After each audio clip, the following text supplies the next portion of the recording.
POCSO act को हिंदी में क्या कहते हैं? पॉक्सो अधिनियम। अब ये पॉक्सो अधिनियम क्या है? कभी पहले सुना है आप लोगों ने? नहीं सुना ना? तो ये पॉक्सो अधिनियम का हिंदी में अर्थ है बच्चों के यौन अपराधों से संरक्षण अधिनियम। यानी बच्चों के साथ जो यौन अपराध होते हैं उनके संरक्षण के लिए ये अधिनियम बनाया गया है। इसको हिंदी इंग्लिश में क्या कहते हैं?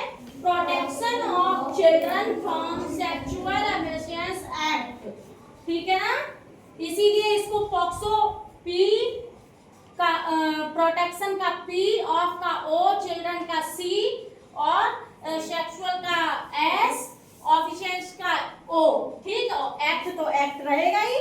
ठीक है, इसको इंग्लिश में इसकी फुल फॉर्म ये है, पॉक्सो की फुल फॉर्म ये है। और हिंदी में क्या कहते हैं? पॉक्सो एक्ट भारत में कब लाया गया? 2012 में। और 2012 में कब लाया गया? जब निर्भया हत्याकांड हुआ था, दिल्ली में हुआ था निर्भया हत्याकांड, तो उसके बाद ये लाया गया। उससे पहले 18 वर्ष से पहले के बच्चों के लिए या लड़कियों के लिए कोई भी नियम नहीं था। ये नियम तभी बना है। इसको कब लागू किया गया? अगर कोई पूछता है पॉक्सो एक्ट भारत में कब लागू किया गया है? 2012 में। और ये किस आयु के बच्चों तक के लिए है? 18 वर्ष से कम आयु के। अब इसमें एक चीज और लिखी, सभी बच्चों के लिए। इसका मतलब क्या है? चाहे वो लड़का हो या लड़की हो। इसमें क्या लिखा? लड़का और लड़कियों दोनों के लिए। क्या लिखा है?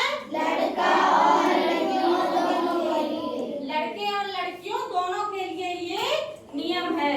कोई यौन शोषण और उत्पीड़न से बचाने के लिए ये एक व्यापक कानून बनाया गया है। यौन शोषण और जो अपराध होते हैं लड़कियों के साथ में, आप लोग इतने तो समझदार हो, 8th क्लास में आ गए हो, तो जो भी आपके साथ में अपराध होते हैं, रास्ते में लड़कियां स्कूल से आती हैं या फिर अपने कहीं मार्केट जा रही हैं, आप लोग आजकल जानते हो ना, छेड़छाड़ है, बलात्कार है, रेप केस है, ये बहुत चल रही है ना? तो उसके लिए ये नियम बनाया गया है। और अगर आपको कोई दिक्कत परेशानी है तो ये कुछ हेल्पलाइन नंबर है आपके लिए। ठीक है, ये पुलिस का नंबर है, ठीक है, एम्बुलेंस का 102 कब आती है? जब कोई गर्भवती महिला को हॉस्पिटल ले जाना हो, मैंने दोनों लिखवा दिए। और 108 जब कोई आपके साथ महिला के साथ कोई भी वो या मेरा एम्बुलेंस जब आएगी जब कोई भी वारदात हो जाती है, महिला ही नहीं किसी के भी साथ। और महिला हेल्पलाइन नंबर ये है 1090।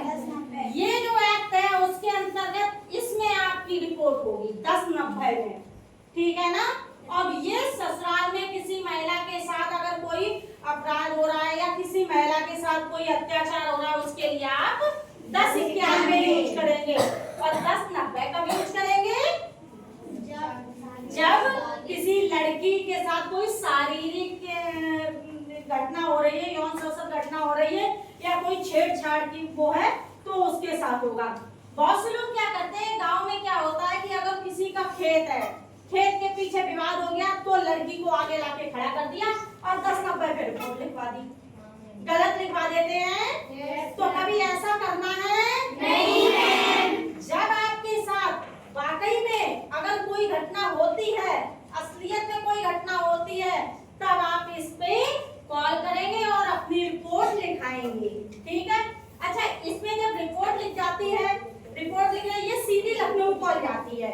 लखनऊ से वो आपका जो पास में थाना या चौकी जो भी होगी वहां पर कॉल करेंगे और वहां से आपके यहाँ पुलिस पहुंचेगी। वहां पर ये नहीं बोला जाता है कि ये कॉल किसने की है। ठीक है? वहां पर जो भी वारदात होगी उसको पुलिस वाले संज्ञान में लेकर वापस आएंगे। फिर आपको जिस नंबर से आपने कॉल किया उस नंबर पर दोबारा कॉल जाएगी और जब भी आपसे पूछताछ की जाएगी तो कभी भी ज्यादा लोगों के बीच में इसमें पूछताछ नहीं की जाती है। पूछताछ कैसे की जाएगी? आपको एक सेपरेट कमरे में रखा जाएगा, वहां पर कुछ पुलिस वाले लोग होंगे और आपके मम्मी पापा, मम्मी पापा हो सकते हैं, अगर नहीं है तो कोई दिक्कत नहीं। और वो आपसे पूछेंगे कि आपके साथ क्या क्या हुआ है। तो अगर कोई कभी भी ऐसी वारदात होती है तो कभी भी कोई बात छिपाना नहीं। मम्मी पापा कहे नहीं बेइज्जती होगी हमारी, इज्जत नहीं रहेगी। बहुत से लोग कहते हैं अरे छोड़ो अब जो हो सो हो, नहीं छोड़ना नहीं। अगर उसने एक बार ऐसा काम किया तो वो अगली बार फिर रिपीट करने की कोशिश करेगा। इसलिए पहली बार में ही जो हो वो कर दो, डरने की बात नहीं है। नहीं आपकी कहीं बेइज्जती होगी, भाई किस बात की बेइज्जती? हमारे साथ अगर गलत हुआ है तो हम तो एक्शन लेंगे ना, उस पे लेंगे ना कि मुंह बंद करके चुपचाप बैठ जाएंगे? नहीं। बहुत से लोग ऐसे होते हैं कि चलो बेटा कोई बात नहीं है, ऐसे हो जाता है, नहीं। और ये जो केस है, ज्यादातर यौन उत्पीड़न के जितने भी केसेस आते हैं वो कौन करता है? हमारे गांव के लोग, रिश्तेदार, करीबी, जो भी हमारे ज्यादा करीबी होगा, 95% केस वहीं पे होती है। हमारे पड़ोस का होगा, कोई चाचा ताऊ कोई लगते होंगे, या हमारे रिश्तेदारी में कोई होगा, यानी जो हमें अच्छे से जानता होगा। खड़ी हो। अगर वो आपके साथ पहली बार कोई हरकत कर रहा है तो आपको क्या कहना है? दूर रहो हमसे, दूर से बात करो। दूर रहो हमसे, दूर रह के बात करो। अगर वो आपसे टच करके कोई बात करता है, आपकी बॉडी को कहीं पे भी टच करता है, और उस टच करने में अगर आपको असहज महसूस हो रहा है, अनकंफर्टेबल आप महसूस कर रहे हो, जैसे अपने जो मम्मी पापा या पापा है, भाई है या बाबा दादी होते हैं, वो जब लाड प्यार करते हैं तो एक अलग बात होती है। और अगर कोई आपको गलत ढंग से टच कर रहा है तो एकदम आपको बहुत अजीब सा लगेगा, लगता है ना, और आपको आपके अंदर आत्मा से आवाज आएगी नहीं इसने मुझे अच्छे से टच नहीं किया है, मेरा मतलब कुछ गड़बड़ी है। अगर आपको वो इस तरह से टच करता है तो आप क्या बोलोगे? सब लोग एक साथ बोलो, हमसे दूर रहो, दूसरे बात करो। हमसे दूर रहो और दूर से बात करो। तो कभी भी आपका अगर कोई प्राइवेट पार्ट्स या बॉडी आपके टच कर रहा है तो सीधा कर दिया, दूर से बात करो, हमें टच करके बात मत करो। और अगर जो फिर भी नहीं मान रहा है तो आप अपनी बात को सबसे पहले किसको बताएंगी? मम्मी को। और अगर जो मम्मी नहीं सुन रही है, बाई चांस मम्मी को ये लगता है नहीं ऐसा नहीं हो सकता, तुम्हें कोई धोखा हुआ, तो फिर किसको बताओगी? अपनी टीचर को। ठीक है, तो टीचर अपने हिसाब से आपकी मम्मी को हैंडल करेगी। ठीक है। और आपको बहुत बार ऐसा हो जाता है कि बच्चे डर की वजह से नहीं कहते हैं कि अरे अगर जो हमने उनको बता दिया, अगर जो हमने घर पे बता दिया तो अरे वो मेरे पड़ोस के हैं, मम्मी पापा की लड़ाई हो जाएगी उनसे और वो बुरा मान जाएंगे। भाई बुरा मान जाए तो मान जाए, है बुरा मान जाए तो मान जाए। आप अपनी बात अपनी मम्मी को अपने हिसाब से समझाओ। देखो बच्चा, गलती सबसे हो जाती है, आप लोगों में से भी बहुत से बच्चों से गलती हुई होगी। हम ये नहीं कह रहे कि आप लोगों से गलती नहीं हुई होगी, कहीं ना कहीं छोटी मोटी अड़ोस पड़ोस के लोगों के साथ में गलती हुई होगी। अगर आपके साथ एक बार गलती हो गई और वो आपको ब्लैकमेल कर रहा है कि जैसे तुम खड़ी हो, ये बच्ची है, इसके साथ गलती हो गई, कोई पड़ोस का है, उसने इसके साथ कोई गलत काम किया, ठीक है, सपोज दैट इसके साथ कोई गलत काम किया। अब वो क्या करेगा? क्या करेगा? अब वो पता क्या ब्लैकमेल आपको करेगा? अच्छा अब मेरी बात नहीं मानोगे तो हम तुम्हारी मम्मी से या फिर तुम्हारे पापा से कह देंगे, या फिर तुम्हारी आजकल तो वीडियो रिकॉर्डिंग हो रही है, अब तुम्हारी हमने वीडियो बना ली, तो आप उस चीज से डरो नहीं कभी भी। ये कह दो अगर तुम कह दोगे तो हम भी कम नहीं है, हम तुम्हारी रिपोर्ट करवा देंगे, हम पुलिस बुलाएंगे, ठीक है ना। और फुल कॉन्फिडेंस से बोलो, कभी भी आपको डरना नहीं है और फुल कॉन्फिडेंस में बात करनी है। आपको क्या करनी है? अगर आपको करना है तो आप कर लीजिए, और जो हमें करना अब हम भी वो कर लेंगे, ठीक है ना। कभी भी डरना नहीं है और कभी भी डर के बात नहीं करनी है। अगर जो आपको लगता है गलती मेरी है, होती है ना सबसे, अगर आपको लगता है मेरी गलती है और मैं इस जगह पे फंसूंगी, तब भी आप निडर होकर बात करिए। एक बार सबसे गलती हो जाती है, हर किसी से होती है, ठीक है। आप क्या करोगे? निडर होकर ये कहना है, अगर तुम वीडियो दिखा दोगे तो हम भी पुलिस बुला लेंगे, ठीक है। और जो आपने मेरे साथ किया मैं सारा सब कुछ पुलिस को बता दूंगी। पहले तो आप अपने मम्मी पापा से ही बात करो, मम्मी पापा को बताओ कि पापा मम्मी ऐसी ऐसी बात है, और साफ साफ बताओ। मम्मी पापा से कभी भी किसी बात को छिपाना नहीं है ना, झूठ नहीं बोलना कभी भी मम्मी पापा से। अगर कोई आपको दिक्कत, आपको कितनी भी बड़ी परेशानी हो कभी भी लाइफ में, अभी तो आप बच्चे हो, शादी के बाद भी अगर आपको कोई दिक्कत परेशानी है तो एक माँ ऐसी होती है जो आपकी हर परेशानी का आपको सिखाएगी सामना करना। माँ ऐसी होती है जो आप कितनी भी बड़ी परेशानी में हो और वो आपको उस परेशानी से निकालेगी ना। तो अभी से उस बात को लेके चलो ना कि कभी भी मम्मी से कोई बात नहीं।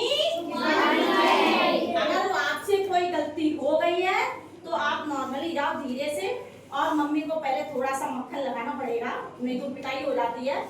तो मम्मी से बोलो, मम्मी हमसे एक गलती हो गई है और ऐसी ऐसी बात है, वो लड़का मुझे ऐसे ऐसे परेशान कर रहा है, और मम्मी एक बार हमसे गलती हो गई, हमें माफ कर दो, लेकिन अब हमें उस चीज से वो हमें हमसे ऐसे ऐसे कह रहा है कि मेरी हर बात मानो।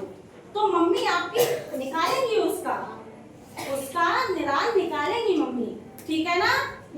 और बाकी आपके लिए ये कानून बनाया हुआ है, कभी भी किसी को गलत मत फंसाना। अगर रियलिटी में आपके साथ कुछ हुआ है तो आप इसका उपयोग करेंगे, ठीक है, लेकिन कभी भी झूठ किसी को नहीं फंसाना है, ठीक है। रास्ते में आप आते हो, स्कूल आते हो, बहुत दूर दूर से, यहाँ गाँव नंगा शक्ति वगैरह से बच्चे आते हैं ना, तो जो बच्चे दूर से आते हैं वो एक बात ध्यान रखें, हमेशा आप लोग आ रहे हैं तो आपको इस चीज को ध्यान रखना है, पहले तो निडर होके चलो, और आपको इस चीज का ध्यान रखना है कि मेरे पीछे हमें कोई फॉलो कर रहा है क्या डेली, कोई मेरे पीछे डेली आ रहा है। और भाई अगर एक स्कूल में हो या स्कूल की वही टाइमिंग होती है तब तो भाई वो डेली आएगा ही आएगा, लेकिन अगर वो कोई आपसे कुछ कहता है या फिर आप पर कोई कमेंट्स करता है तो उसके लिए आप थोड़ा सतर्क रहें। आप जा रही हैं और आपसे किसी ने कमेंट्स किया, कहाँ जा रही हो, तो एक कुछ नॉर्मल भी है और कुछ क्रिटिकल भी है इसमें, है ना, दोनों चीजें हैं। अगर वो आपका पड़ोसी है तो कह भी सकता है, और अगर अड़ोसी पड़ोसी है तो वो दूसरे वेस में भी कह सकता है, वो तो आपका दिमाग वहां पे चलेगा ना कि उसने मुझसे किस लहजे में बात की है ना। आप अगर वो आपको बहुत फॉलो करता है, आपके घर पे जाना आना ज्यादा रख रहा है ना। और दूसरी बात, कभी भी गांव में मैंने अक्सर देखा है कि गांव में घरों के बाहर लोग आप बैठते हैं, ठीक है, बैठिए, मम्मी वगैरह बैठती है, बैठने दीजिए, लेकिन अब मम्मी के काफी ऐसे रिश्ते होते हैं हंसी मजाक वाले अड़ोस पड़ोस के, वो मम्मी से मजाक कर रही है, लेकिन आपने एक बात देखी होगी कि वो हंसी मजाक मम्मी से करते हैं, लेकिन उनकी निगाह अक्सर किधर रहती है, आप लोगों की तरफ, ठीक है। आज वो मम्मी से मजाक कर रहे हैं, कल वो क्या करें, खड़ी हो, कल वो क्या करें, आज शिवानी कैसी हो, ठीक है, अगले दिन क्या करेंगे, आज मेरी शिवानी है, बाहर जो चबूतरा होता है उससे वो धीरे धीरे बरामदे में जाएंगे, बरामदे से गैलरी में, फिर किसी दिन अंदर बैठने लगेंगे। हम लोग इस बात को नहीं समझ पाते हैं, लेकिन उनका उद्देश्य क्या है, ये चीज भी तो समझनी है कि वो क्या चाहते हैं। बहुत से लोग अच्छी नीयत के होते हैं, हम ये नहीं कह रहे सभी गलत होते हैं, बहुत से लोग अच्छी नीयत के होते हैं, है ना, लेकिन ज्यादातर 95-95% लोग गलत होते हैं। आपने देखा होगा, आप कभी भी बस में जाइए, कभी भी जो नए लड़के होंगे वो आपको टच नहीं करेंगे, लेकिन 35 से लेकर 60 तक का वो तुम्हें टच करेगा। अब कैसे टच करेगा, अगले मोबाइल यहाँ बैठो, ये आपकी सीट है, तुम दो लोग बैठो, इस पे बैठो, दोनों लोग जल्दी आओ, इधर बैठो। भाई रोडवेज बस है, सरकारी बस है, भीड़ भाड़ है, अब क्या ऐसे खड़े हैं, ये पकड़े हैं, हाँ मैम। बस कुछ नहीं, ऐसे ही कर देंगे, ठीक है। अगला, ये थोड़ी सी ऊंची होती है ना, वो क्या करेंगे, खड़े नहीं हो पा रहे, ये टच करेंगे, कुछ नहीं ऐसे कर देंगे, है ना, कुछ नहीं ऐसे ही कर देंगे। उनको कुछ ना कुछ करना है, टच करना है। नेक्स्ट क्या होता है, पीछे से आओ, इधर से आओ। नेक्स्ट क्या होता है, सीट पर आप बैठे हैं, आपकी सीट के पीछे अक्सर यहाँ पर स्पेस होता है। रोडवेज की सीट के पीछे आपने देखा है, यहाँ पर स्पेस होता है, जगह होती है थोड़ी सी। वो कुछ नहीं ऐसे पैर ही कर लेंगे आपके, ऐसे, है ना, पैर से ही आपको टच कर देंगे। तो आपको तुरंत घूम के जवाब देना है। क्या कहना है, आप लोग दीजिए। हमसे दूर रहकर बात करो। हाँ, आप बार बार मुझे टच नहीं कर रहे हो। क्यों कर रहे हो, आप बार बार मुझे टच क्यों कर रहे हो। अगर कोई खड़ा है आपके ऊपर गिर रहा है, बाई चांस ऐसा होता है, भीड़ होती है, तो चलो चलता है, लेकिन फिर भी नहीं चलता, एक बार उसको टोक दो कि भैया सही से खड़े हो। इतना कह सकते हो ना कि भैया सही से खड़े हो, ठीक है। और इस चीज का आप लोग मतलब अच्छे से जानते ही हैं, यौन अपराध कैसे होते हैं आपको सारा बता दिया है। कि आप लोग अपने गांव के लोग ज्यादातर ऐसा होता है, घर यहाँ बना है और उसको क्या बोलते हैं, घेर में जाते हैं ना, जिससे जहाँ उनके जानवर वगैरह बनते हैं, वहाँ आप सब लोग जाते होंगे, ठीक है। वो काफी दूर है, अब यहाँ से वहां तक जा रही है। फिर हमारे यहाँ लड़कियां खेतों में भी काम करने जाते हैं ना, धान के टाइम पे धान काटने जाएंगी, गेहूं के टाइम पे गेहूं काटने जाएंगी, नहीं है तो अपने जानवरों के लिए चारा भी लेने जाती हैं, हर काम करने जाती हैं। तो हमेशा अपने चारों तरफ एक निगाह रखो कि हमें कौन किस तरह से ट्रीट कर रहा है, ठीक है ना। ये पॉक्सो एक्ट समझ में आया?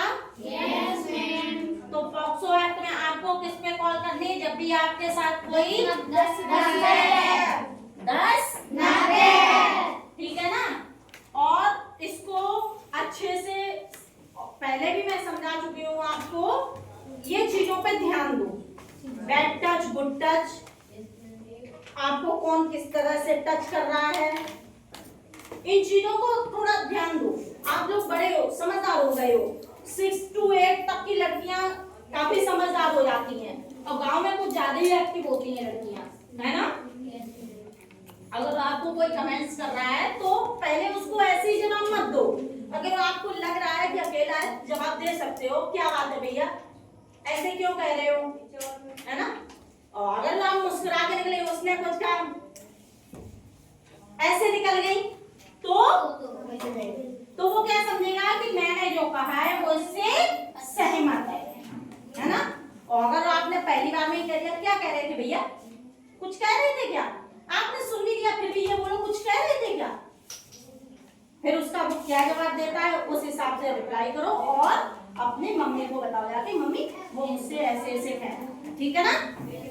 ये चीजें आपके समझ में आई? Yes ma'am. जो हम लोग आत्मरक्षा प्रशिक्षण कर रहे हैं उसके अंतर्गत ये भी है। आत्मरक्षा प्रशिक्षण में केवल ताइक्वांडो ही नहीं है, मारधाड़ ही नहीं है, ये चीजें भी समझने की है। जब तक आप लोग ये नहीं समझोगे तब तक आपके अंदर आत्म रक्षा का गुण नहीं जागेंगे, है ना। अपनी बात को यहीं पर खत्म करती हूँ, ठीक है।